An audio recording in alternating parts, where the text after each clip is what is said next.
La suite des grandes gueules sur RMC, la radio, RMC Story, la télé, avec aujourd'hui 3 grandes gueules. Joëlle Dagossiri, qui est micro-entrepreneuse, notre fromager des Deux-Sèvres, Johnny Blanc, et l'avocat maître Gilles William Goldnadel. C'est parti pour le grand oral. RMC, le grand oral des grandes gueules.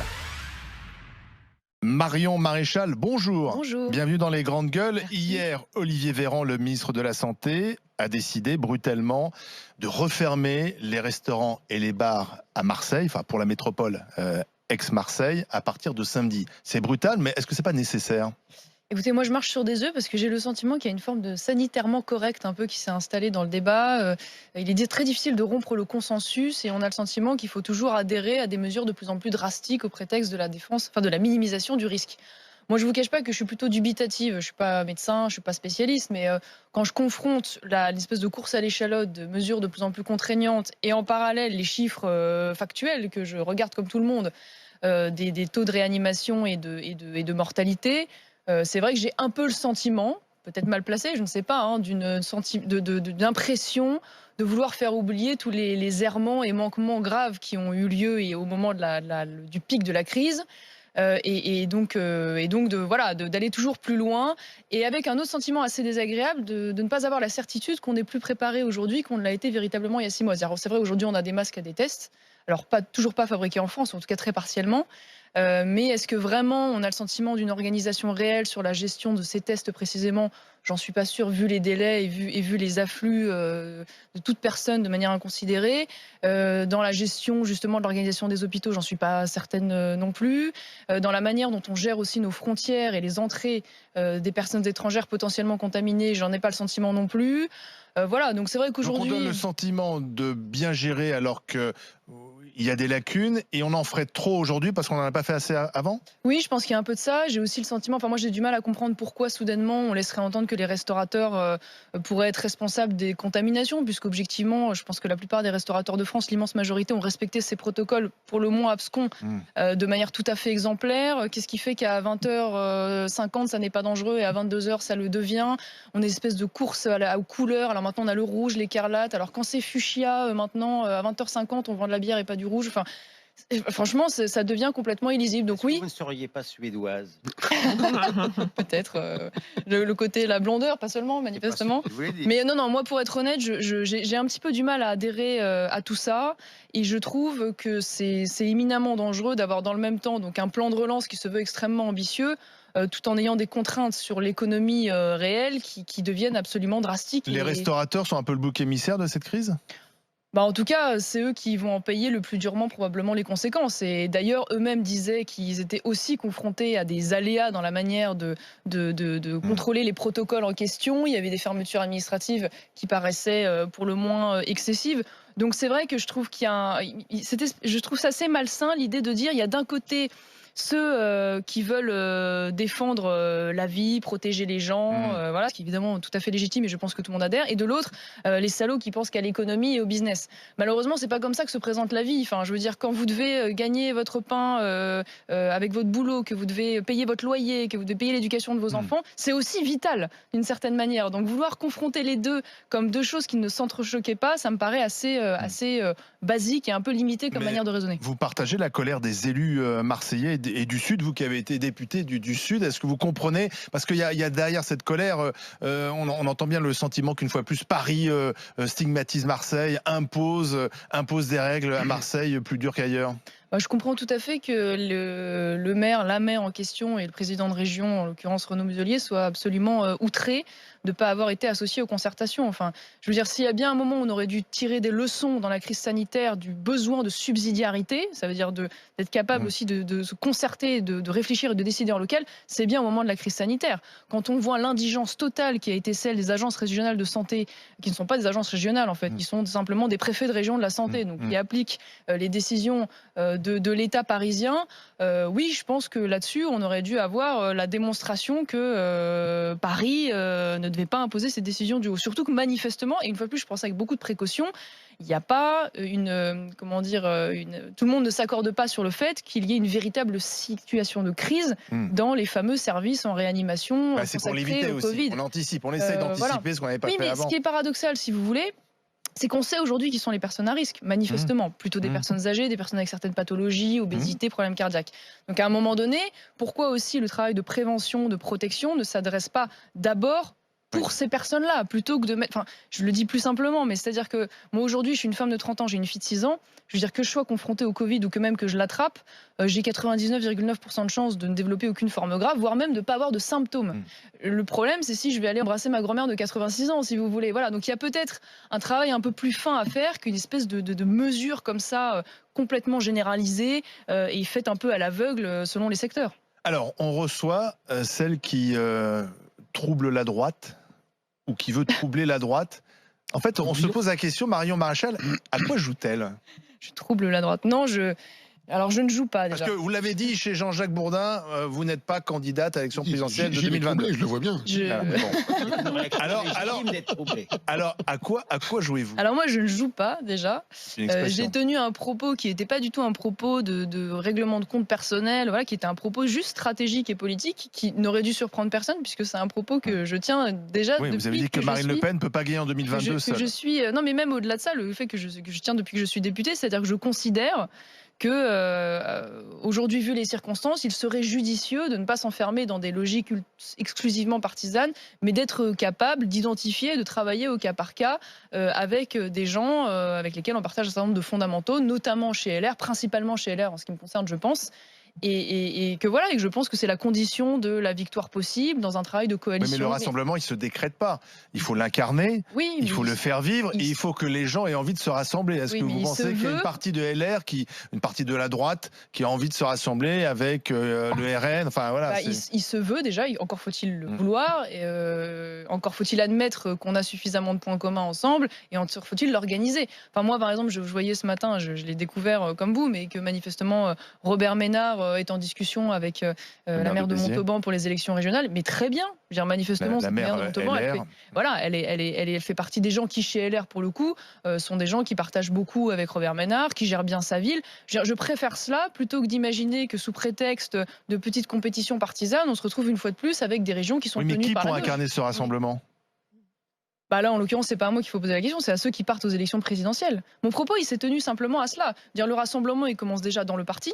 Donc il faut être capable d'accepter qu'il y ait des sensibilités différentes qui s'expriment. C'est pas le cas au Rassemblement national? Disons que dernièrement, on a eu quelques démonstrations que c'était un petit peu compliqué. Voilà. Et une fois de plus, mon propos, il est politique. Je ne suis pas dans un règlement de compte personnel. Voilà. Et accepter aussi qu'il puisse y avoir des gens tels que moi et d'autres qui évoluent dans des couloirs qui sont des couloirs différents. Alors là, en l'occurrence, l'éducation, bientôt un think tank, donc le monde des idées, et qui ne sont pas forcément des concurrents ou des adversaires ou des traîtres au simple prétexte qu'ils ne seraient pas militants dans le parti. Voilà. Oui, mais Robert Ménard a dit que Marine Le Pen était incapable de faire ce rassemblement. Est-ce que vous le pensez aussi? Moi, je pense que rien n'est écrit sur tous les plans. Ça veut dire que je ne pense pas que la victoire d'un tel ou un tel soit assurée. Je ne suis pas sûre que le deuxième tour, tel qu'on nous présente, soit assuré. Je ne connais même pas aujourd'hui tous les candidats qui vont arriver au premier tour. Donc, je me garde bien de faire des pronostics 2 ans avant, surtout que dans la plupart du temps, ils sont totalement démentis par la réalité. Donc, moi, je ne crois pas que Marine Le Pen ne puisse pas gagner. Ce n'est pas du tout ce que je dis.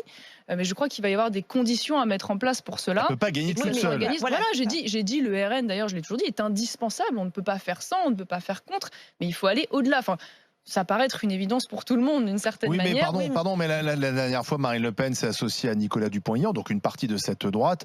Bon, ça n'a pas forcément marché non plus. Oui, mais encore faut. Enfin, bien sûr, évidemment que c'était une bonne démarche, mais je crois aussi qu'il faut être capable d'aller vers des forces électorales qui sont aussi plus importantes. Aujourd'hui, quoi qu'on puisse en penser, il y a chez les Républicains une force électorale qui se trouve notamment au niveau local. Alors, je ne parle pas du national qui est un peu plus compliqué, parce que je pense que 80% des députés et des sénateurs partiront avec Macron, que les choses soient dites. Ah oui. Malheureusement, parce qu'évidemment, entre le calcul de se dire, bon, on va faire peut-être 13% à la présidentielle et on pourra peut-être sauver nos circos ou avoir un ministère avec Macron, bon, ça glissera rapidement. En revanche, je crois que l'ancrage local de LR, vous avez énormément de maires qui sont LR d'ailleurs ou d'hiver droite au moment des élections et qui sont des gens avec qui on devrait parler très naturellement. Donc la maire de Montauban n'est pas la seule? Ah non, je ne crois pas du tout que la maire de Montauban soit la seule. On ne les entend pas les autres le dire. Ils ont peur? Oui, enfin c'est un peu délicat puisqu'il faut dire qu'à chaque élection, les mains tendues ne sont pas non plus très nombreuses. Voilà. Donc Voilà, j'ai simplement tenu ce propos-là et ça a excité tout le monde, mais bon. Et pour vous, à votre avis, les électeurs, ils veulent quoi, en fait, les électeurs de droite? Ils veulent vraiment cette union des droites? En tout cas, ce que je constate, c'est que quand il y a et je l'ai constaté d'ailleurs quand je faisais encore de la politique, c'est que de manière générale, quand il y a un candidat de gauche face à un candidat ou LR ou RN, il y a quand même un report de voix qui est déjà à la base, alors même qu'il n'y a pas vraiment de dialogue entre les deux, un report de voix qui est non négligeable. Je pense qu'il y a aujourd'hui toute une partie des Français qui se disent de droite, qui se sentent orphelins dans le dispositif, qui partagent tout à fait la critique qui peut être faite à LR sur ses incohérences, ses renoncements, ses alliances contre nature avec Macron, et qu'à partir de là, c'est dommage de ne pas réussir à faire vivre cette coalition dans les urnes. Johnny Blanc. Je vous cite un fait qui s'est passé à côté de chez moi cette semaine.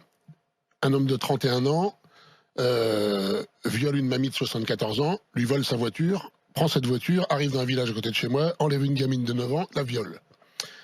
Ma question est la suivante. En fin de compte, j'aimerais avoir votre sentiment sur la justice. On sait très bien que l'insécurité sera un des thèmes encore principaux de la prochaine campagne. Que pensez-vous de notre justice? Est-ce que vous croyez franchement que les ministres de la justice qui se succèdent sont capables de faire changer les choses? Moi, je suis inquiet de voir qu'on est rendu dans une société où 55% des gens au dernier sondage étaient favorables au retour de la peine de mort. Et je me dis que suite à tout ce genre d'événements, cet homme de 31 ans qui était quand même condamné déjà pour homicide involontaire, violence conjugale, trafic de stupéfiants, et autres, est toujours dans la nature et est capable de perpétrer un acte pareil. Quand est-ce que ça s'arrête? Voilà la question de tous les gens qui sont autour de moi, c'est quand est-ce que ça s'arrête? Là, vous prêchez une convaincue. Moi, je pense que le sondage qu'on a vu sur la peine de mort, en fait, est compréhensible. Ça veut dire qu'il est la manifestation en fait d'une exaspération et d'un dégoût généralisé sur la multiplication de ces faits divers sordides qui ne deviennent plus de simples faits divers, qui deviennent de véritables phénomènes de société vu l'ampleur. Alors moi je crois que la justice fait partie là je parle sous l'autorité de Gilles William Goldnadel, mais fait partie pour le coup des ministères où on a de véritables leviers concrets d'action qui ne sont pas qui ne sont pas pris en charge. Je pense notamment à la question du fonctionnement du juge d'application des peines, par exemple aujourd'hui, qui n'aménage pas seulement la peine, mais qui les torde complètement. Un certain nombre de systèmes qui existent, j'en parlais d'ailleurs récemment, sur les libérations conditionnelles, les réductions automatiques de peine, les réductions supplémentaires de peine, qui sont des choses sur lesquelles on devrait pouvoir aussi s'attarder. Évidemment, les places en prison, puisqu'aujourd'hui, la plupart des juges, en réalité, gèrent la pénurie des places de prison dont on parle depuis 15 ans, mais sur lesquelles strictement... Là, on les a vidées avec le Covid. Et qu'on a vidé allègrement 12 000 places au moment du Covid, mais qui conduit à la situation suivante, qui fait qu'aujourd'hui, quand vous êtes un criminel, avant de faire de la prison ferme, il faut d'ailleurs d'abord, de manière générale, que vous ayez été condamné à de la prison avec sursis, puis sursis avec mise à l'épreuve. Il faut 3, 4, 5 condamnations avant que vous alliez en prison ferme. Et d'ailleurs, quand vous êtes en prison ferme, vous ne faites jamais l'intégralité de votre peine. Ce qui m'inquiète dans les discours des ministres qui suivent, c'est que quand Dupond-Moretti est arrivé, il nous a dit qu'il avait un discours qui était des cafés du commerce, qu'il avait un discours en tant qu'avocat, qu'il aurait un autre discours en tant que ministre. Moi, j'ai quand même l'impression qu'il a toujours son discours d'avocat. Pour exemple, l'affrontement qu'il y a eu avec le ministre de l'Intérieur, je veux dire, sur le fait effectivement que selon Dupond-Moretti, il n'y a pas plus de délinquance qu'avant, tout va bien, Madame la Marquise. Il a dit que les chiffres de la délinquance ne bougeaient pas, ce qui est vrai. Si les chiffres officiels montrent que ça stagne. Enfin, le jour où on a traité, ça ne baisse pas, mais ça stagne. Le jour où on a traité ce sujet-là, on avait des chiffres qui disaient tout à fait le contraire. C'est pas tout à fait vrai. Alors, Marion Maréchal. Entre 2008 et 2019, vous avez plus de 79% d'augmentation des homicides et tentatives d'homicide. Ça qui est un fait, qui est un chiffre sur lequel on ne peut pas tricher. Et si on prend en tendance, parce que le problème c'est que ça n'a aucun sens de prendre les chiffres de délinquance d'un mois sur l'autre. Si on prend en tendance depuis 1960, il n'y a aucun débat sur le fait que tous les types de délinquance sont en augmentation, et il y a même une mutation de la délinquance avec des augmentations des violences gratuites. Voilà, donc ce sentiment qui est en fait est le mot pudique pour dire imaginaire, imagination, fantasme, est complètement démenti dans la réalité des faits. Mais vous êtes pour le rétablissement de la peine de mort ? Non, j'ai jamais été pour le rétablissement de la peine de mort. Donc j'ai jamais milité pour, bien que je comprenne que le débat arrive vu les circonstances. Je préférais que puisse s'appliquer véritablement la perpétuité réelle, qui aujourd'hui n'existe pas dans les faits, puisque on voit bien que chaque fois qu'une personne est condamnée à soi-disant de la perpétuité réelle, en réalité elle fait 20, 25 ans, 30 ans grand maximum. Et encore c'est très très rare. Question de Gilles William Goldnadel. Au micro, Gilles. Oui. J'ai bien compris le système. Oui, c'est bien. Après quelques années d'apprentissage. Un vrai technicien. Question d'actualité. À propos du problème des migrants. Oui. Quel est votre regard sur aujourd'hui le discours européen tel qu'on l'a entendu encore hier, sur les réformes qu'il faudrait apporter à l'Europe? J'ai été moi frappé par le fait qu'il semblait vouloir maintenant lutter contre l'immigration. Enfin, dans le discours. En tout cas, quel est votre regard là-dessus? Alors, j'ai feuilleté assez rapidement là, le fameux document qui va mettre en place les nouvelles ambitions migratoires de l'Union européenne. C'est en réalité beaucoup plus mitigé que cela. Ça veut dire qu'il y a en effet la volonté de vouloir d'une part renforcer les moyens et les compétences de Frontex, mais on voit aussi qu'ils veulent multiplier et faciliter l'ouverture des voies légales à l'immigration, imaginant que parce qu'ils multiplient les voies légales d'immigration, cela va assécher les voies d'immigration illégale. Alors que malheureusement, les deux sont cumulatives. Donc en réalité, c'est beaucoup plus compliqué que ça.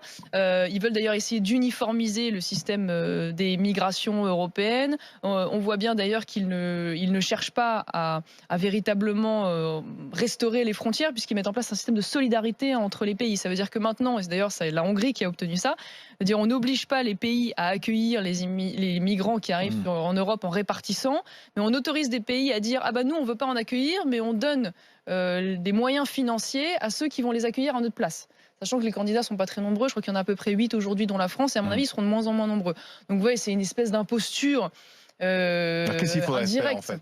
Alors il faut faire quoi? Oui, il faut faire quoi? Voilà, le souci, le problème c'est qu'il est au niveau européen et il est au niveau national. Et on parlait du niveau européen à l'instant. On voit d'ailleurs dans ce texte aussi qu'il n'y a aucune remise en question de la manière dont on gère notre diplomatie avec la Turquie. Et les frontières aujourd'hui de l'Europe sont en réalité déléguées à la Turquie, à qui on donne des milliards d'euros. C'est quand même le pays le plus ferme à l'égard de la Turquie en ce moment. Oui, d'accord, mais factuellement aujourd'hui, il n'y a pas de remise en question sur la manière dont on a délégué la gestion de nos frontières européennes à la Turquie. Ça veut dire qu'au lieu de se donner les moyens de protéger ses frontières en commun en mettant de véritables infrastructures, hommes et moyens, on préfère se dire que la Turquie va gérer ça. Alors, évidemment, avec tout ce que ça implique sur le plan diplomatique. Mais je crois qu'il y a un double phénomène. Il y a en effet, qu'est-ce qu'on fait de ces frontières européennes, comment on les organise sur les menaces communes, et deux, qu'est-ce qu'on fait en politique nationale qui assèche finalement les appels d'air à l'immigration, qui fait qu'aujourd'hui les mineurs isolés sont devenus une nouvelle branche en fait d'immigration illégale, comme le droit d'asile